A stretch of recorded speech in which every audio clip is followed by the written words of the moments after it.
Ibu Daniel. Nah, tadi Pak, ini ada pertanyaan dari saya mengenai ini Pak ya. Tadi untuk persaingan kuat, sengit gitu. Tadi Pak bilang banyak saingan yang nggak juga sunset industri. Kenapa? Karena banyak mereka yang bertahan gitu. Bahkan mereka profitable gitu.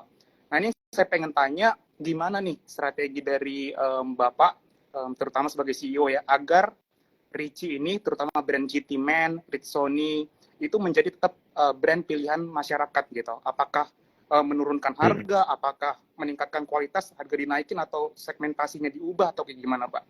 Gitu. Karena yang saya tahu, produk Ricci ini sangat mudah ditemukan. Kita ke minimarket pun yang terkenal di Indonesia ada semua gitu.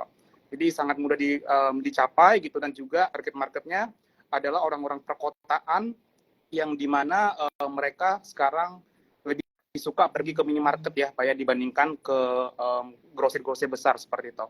Mungkin gimana Pak biar masyarakat ini tetap milihnya GP Man gitu, memilihnya Ritsoni dan produk dari Ricci seperti itu. Saya rasa yang paling penting adalah satu, kita jaga kualitas kita dan juga jalur distribusi kita Pak. Itu yang paling, menurut saya yang paling penting.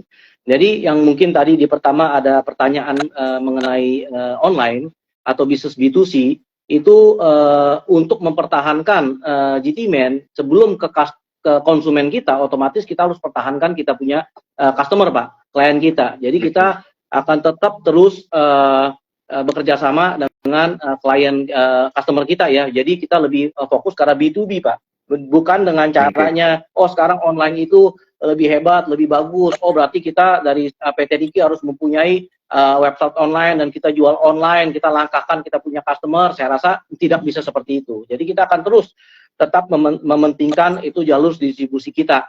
Jadi kita lebih dekat dengan mereka. Dari segi produknya kita juga harus tingkatkan Pak. Yang tadi yang saya mungkin mention, yang dulunya konsumen di Indonesia itu lebih berfokus katun adalah yang the best, atau harus memakai bahan dari katun 100%, sekarang itu mungkin tidak seperti itu juga Pak. Kita lihat banyak merek-merek luar juga yang dijual di Indonesia, underwear-nya itu tidak 100% katun Pak. Jadi kita harus bisa berinovasi menurut saya untuk membuat produk-produk baru yang memang cocok. Yang mana tadinya underwear itu dipakai untuk segala aktivitas, sekarang menjadi underwear yang dipilih untuk aktivitas tertentu. Contoh kalau kita sekarang saya rasa banyak masyarakat Indonesia yang setelah ada COVID ini lebih aware dengan kesehatan, dengan banyak berolahraga. Nah, kita mengeluarkan underwear juga yang cocok, yang untuk kegiatan olahraga ini. Jadi kita memakai bahan sebagian poliester, yang mana kita ngomong itu dry fit Pak, jadi cepat kering dan itu enteng supaya tidak menjiplak itu mungkin ya di pakaiannya gitu. Jadi saya rasa inovasi itu juga penting Pak. Oke. Kalau boleh tahu nih Pak, untuk distribusi sendiri nih Pak ya di Indonesia ya, apakah di semua minimarket di Indonesia itu yang tersebar itu ada Ricci semua, ataukah cuma fokus di Pulau Jawa doang, atau di Sumatera doang yang marketnya ada, atau kayak gimana Pak? Saya belum dapat gambaran sih. Iya.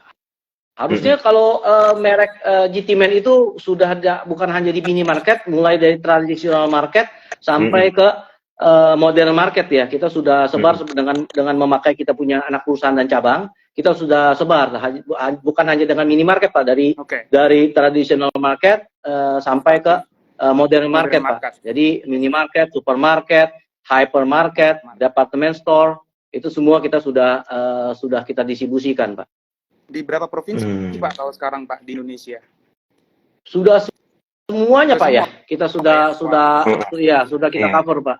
Jadi yang kita juga kedepannya kita akan lebih fokus ke barang jadi kita. Jadi kita akan tambah lini kategori bisnis ya Pak. Jadi yang tadi mungkin saya rasa produk yang sudah banyak kita jual tapi masyarakat masih belum begitu tahu. Mungkin GT Man juga sudah keluarkan kaos kaki Pak ya, sudah lama. Cuman mungkin awareness-nya masih kurang Pak. Iya.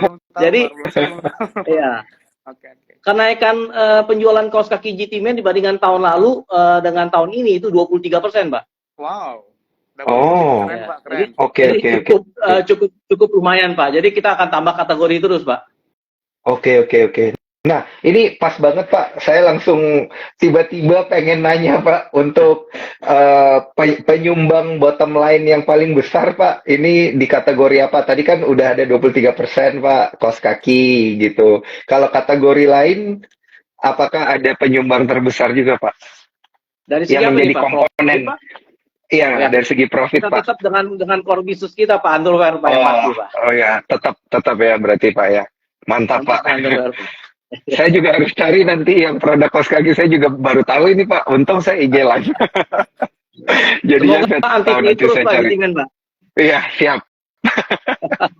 Mantap Pak. Oke, untuk teman-teman Cuan Troopers juga ya yang kemudian belum sempat menyaksikan dari awal, saya ingatkan sekali lagi bahwa nanti live kita ini akan kita share melalui Instagram Sukor Sekuritas, di YouTube juga akan kita share dan juga via Spotify akan kita share. Dan yang belum bertransaksi pakai aplikasi Spot, jangan lupa download di App Store dan juga Play Store. Daftarnya via eform.sukorsekuritas.com. Oke, saya mau lanjut bertanya Pak. Ini berkaitan dengan target Pak. Ini kan biasa pasti ditanyain oleh para cuan troopers yang memperhatikan kinerja perusahaan gitu Pak. Apakah di tahun pandemi ini dari Richie sendiri memberikan target yang lebih jauh lebih tinggi dibandingkan tahun 2022 Pak gitu? Kita fokus lebih ke kinerja di internalnya Pak ya. Jadi saya Iya. rasa dari segi sales itu pasti akan terkoreksi sebab kita tinggalkan bisnis di hulunya ini Pak. Kita fokus ke margin yang lebih besar itu di barang jadi. Jadi tahun ini adalah tahun adjustment. Saya rasa untuk dari segi pendapatannya itu pasti akan terkoreksi, tetapi kita akan fokuskan dari segi bottom line-nya Pak, supaya lebih bagus dibanding tahun lalu Pak. Oke.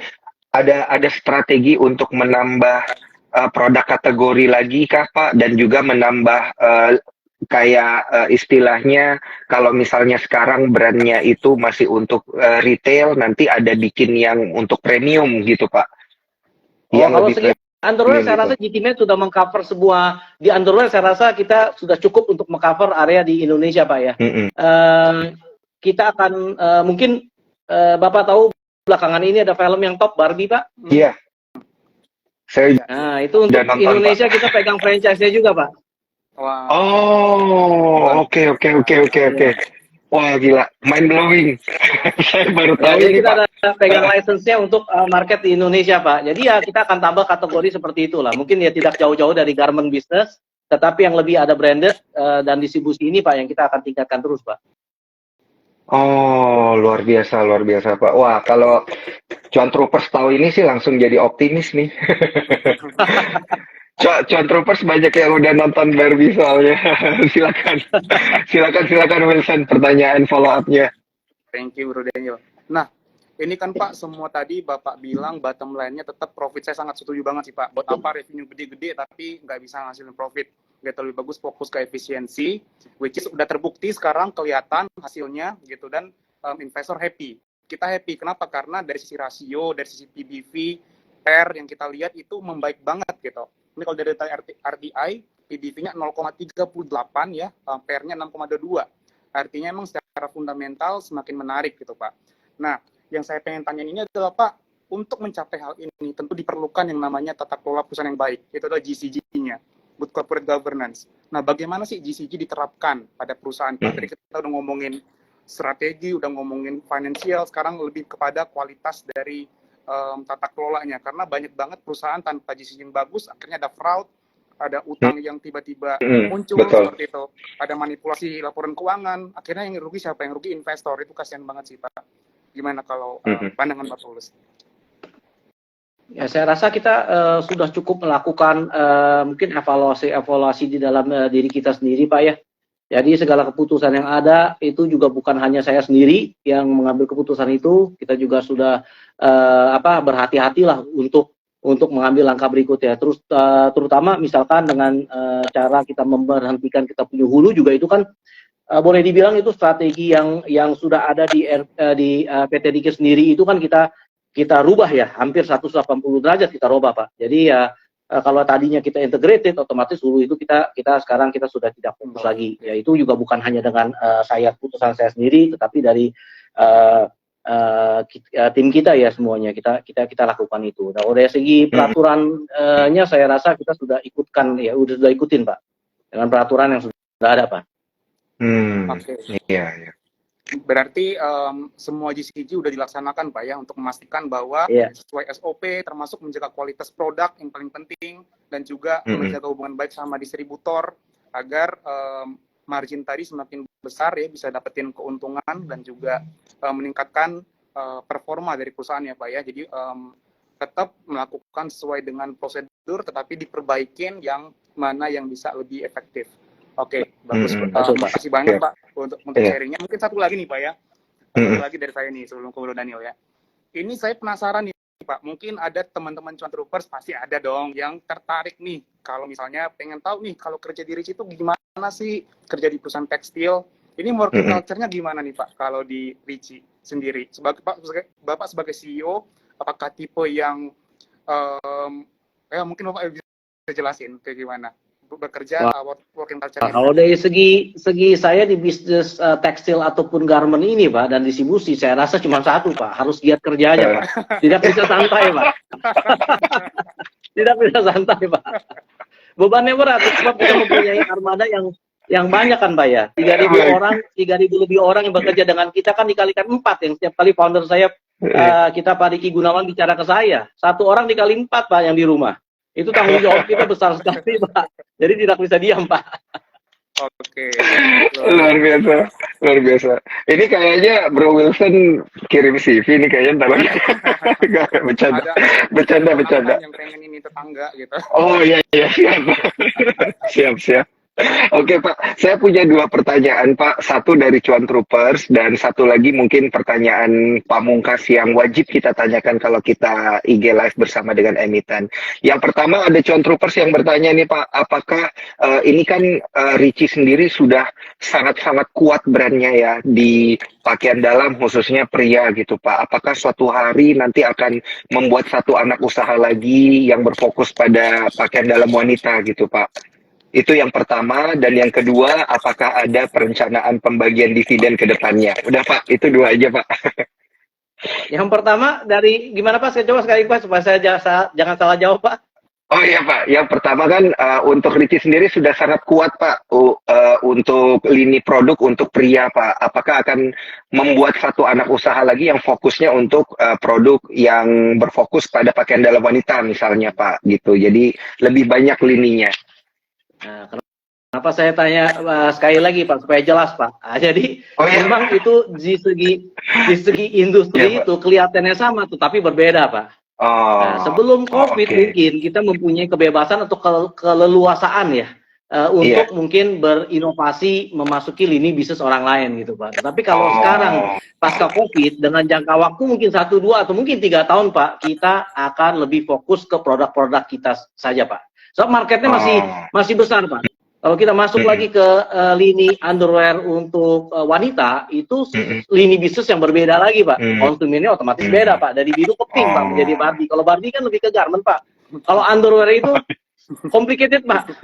Iya. Siap. Jadi saya rasa dalam waktu dekat itu tidak. Kalau untuk dividen Pak ya, sebisa mungkin kita juga ingin Pak supaya investor kita itu happy Pak ya. Tetapi ya tolong dimaklumin aja setelah kita kena COVID itu 3 tahun ini sebisa mungkin kita bisa, tapi saya rasa masih belum bisa bagi dividen Pak. Saya to the point aja ngomongnya Pak. Baik. Ya, tolong dimengerti lah sebab. Iya, paham Pak. Karena memang kan kondisi pandemi kemarin ini cukup berat ya bagi banyak industri ya Pak. Betul nah, Pak. Untuk mengimbangi itu Pak, ini saya pengen nanya ke Bro Wilson nih, karena memang kalau dari sisi tujuan kita berinvestasi saham kan salah satunya adalah capital gain, tapi pembagian dividen kan memang sifatnya tidak wajib bergantung pada kondisi perusahaan. Nah, tapi selain capital gain, selain dividen, kita bisa dapat capital gain dari market gitu. Nah, ini mungkin boleh dikasih technical guidance, Bro Wilson kan tadi udah ada di awal kita udah kasih teaser Pak. Gitu kita udah kasih teaser bahwa pergerakan saham daripada Ricci ini sangat menarik untuk diperhatikan karena bergerak dari level 70 sekarang udah di level 120-an. Nah, technical guidance-nya gimana Bro Wilson? Oke. Mungkin saya tunjukin ya ke teman-teman ya buat terakhir juga. Nah, ini disclaimer buat teman-teman ya, kita semuanya bukan selagi sedang ini ya teman-teman yang pom-pom sama enggak, tetapi teman-teman bisa lihat sendiri bahwa di sini memang lagi uptrend ya teman-temannya saham Ricci gitu. Dari Maret, sekarang di tanggal Agustus ini sudah 129 harganya penutupannya. Udah real dari April ya teman-teman ya. Oh sorry, nggak belum. Oke, ini udah kelihatan ya. Jadi dari April sampai sekarang. Ini kalau kita lihat secara teknikal memang masih uptrend ya, masih uptrend. Jadi teman-teman bisa ride the trend gitu. Ride the trend di sini kalau kita lihat masih trend line-nya ya, masih kelihatan teman-teman. Nah, jadi selama support ini tertahan ya, supportnya tertahan, maka teman-teman masih bisa ride the trend atau kita bilangnya ngikutin channelnya teman-teman. Ya, Ngikutin. Yes, ini uptrend channel, jadi seperti ini, lagi naik, turun, terus udah mantul dari sini kita coba saya bikin arrow ya. Oke, di sini satu pantulan, di sini pantulan kedua ya teman-teman ya. Nah, kalau teman-teman mau entry itu nanti bagusnya tunggu breakout atau tunggu retrace ya. Ini kan udah dekat nih di sini. Nah, tunggu breakout dari trendline ini atau dia retrace lagi ke sini teman-teman. Pokoknya selama di sini masih bisa kita beli. Ikuti trennya ya. Di bulan Agustus tanggal 8 ya, itu yang pembelian terakhir sebenarnya. Ya kalau sekarang ini dia di sini kita tinggal tunggu breakout ya teman-teman ya. Gitu. Jadi ngikutin aja dari yang kita bilang ininya apa namanya trendline-nya. Nah, karena secara historis memang harga sahamnya kita nggak bohong juga, sama kayak Bapak juga tadi bilang kita to the point aja teman-teman. Ini volatile ya, volatile gitu. Volatile di mana pun juga sempat rally ya. Tetapi setelah jebol ya teman-teman, ini saya gambar seadanya aja dulu teman-teman karena agak susah satu. Setelah jebol ya bakal turun gitu, bakal turun kayak gini. Jadi teman-teman harus jaga juga money manajemennya, risk manajemennya. Selama belum jebol support kayak yang di sini, maka masih bisa dibeli kayak gitu. Jadi ini intinya masih mengikuti tren gitu ya. Menarik banget ya. Masih mengikuti tren. Oke. Tapi masalah kenaikan dan penurunan harga saham di pasar modal itu biasa kita sebutnya sebagai mekanisme pasar. Makanya technical dan fundamental analysis harus dilakukan oleh teman-teman cuan troopers begitu ya, supaya dan juga diimbangi dengan money management supaya seperti yang tadi kita bertiga diskusikan semuanya bisa menikmati cuannya tentunya ya.